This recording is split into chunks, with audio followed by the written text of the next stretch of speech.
Nightmares don't lie.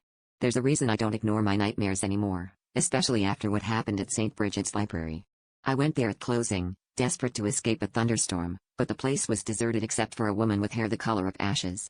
She barely looked up from her desk as I dripped onto the marble floor, but slid a heavy, leather-bound book toward me with a single finger.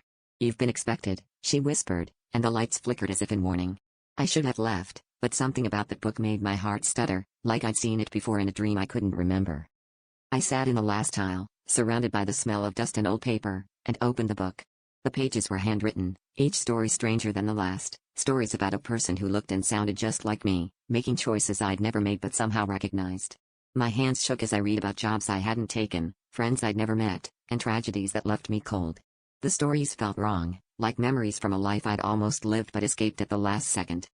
I reached the final chapter, and my name was scrawled at the top, the ink the color of rust.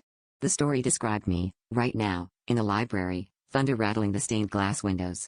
The last page wasn't paper at all, it was a thin, translucent sheet, sticky and red. My name was written on it in looping, familiar handwriting, my own. My hands, trembling, left bloody smears on the edges as I tried to close the book, but the words began to seep through my skin, burning in lines I couldn't wipe away. The librarian was gone. The lights flickered and died, leaving me with the taste of iron in my mouth and the book glued to my hands. The storm outside grew louder, but I couldn't move, couldn't scream. The stories were still being written, line by line, beneath my skin. And as the blood dried, I realized the last page wasn't finished, it was waiting for me to complete it, one story at a time.